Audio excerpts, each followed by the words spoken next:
If you're looking for an easy to grow, prolific crop that is delicious and versatile, then try growing Jerusalem artichokes.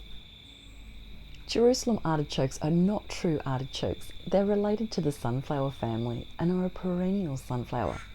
In some places they call it sunchoke, which actually makes more sense. They have beautiful yellow flowers in late summer and they grow to around 10 foot tall, as you can see. The artichoke tuber is the part of the plant you eat and it grows under the ground.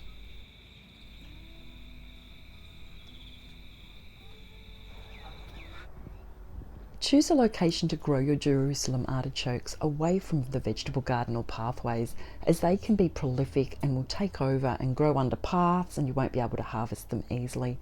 You'll want a well-drained sunny position, protected from the winds so they won't easily fall over.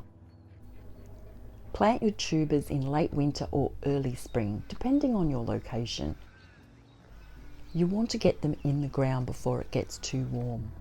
Plant the tubers 15 centimetres deep, that's 6 inches, or around 50 centimetres apart, that's 20 inches apart.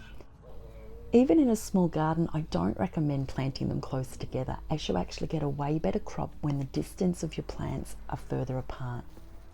Like growing all vegetables, they like the water kept up to them in the growing season. In autumn, the flowers die off and the leaves start to brown. The ground starts to bulge up as the tubers grow. Start harvesting once the plants have died off in late autumn, all through the winter. If you wait for heavy frost, your tubers will be sweeter. If you live in an area that doesn't get heavy snowfall, then you can leave them in the ground if it's a well-drained position, and you can just use the ground as your root cellar. One artichoke plant will yield around 2 kilograms of artichokes. You do need to make sure you harvest all of the artichokes before the next season, or you'll have a lot of shallow-rooted artichokes close to each other start growing. And they won't have as much room to grow, they'll be spindly, and because they'll be shallow, they'll easily fall over in the wind when they get taller. Storing the Jerusalem artichokes needs to be done fast. Don't leave them out or put them in the fridge. You need to put them in a good root cellar or in the ground like I do, leave them there. They can also be frozen, pickled or fermented. If I were to leave them in this basket and cover them over with a tea towel so they were in the dark without washing them, they would last about a week and a half in the kitchen. To freeze them, they need to be washed, scrubbed clean and blanched for a minute. Place them in sealed containers or freezer bags and they'll last for about 6 months. In the root cellar, they'll last about 2 months if you have optimum conditions in your root cellar. As I store mine in the ground, I only harvest what I need when I need them.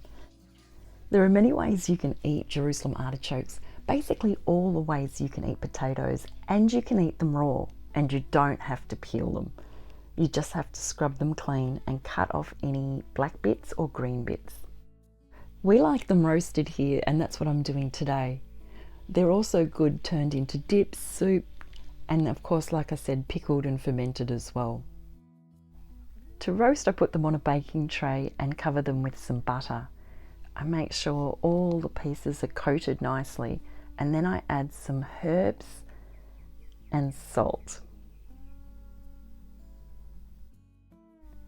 And then they go into the moderate oven until they're ready.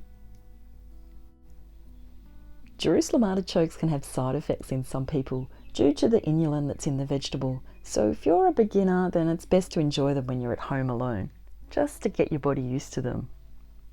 But they're definitely worth growing and enjoying. Thanks for watching. I'll see you in the next video.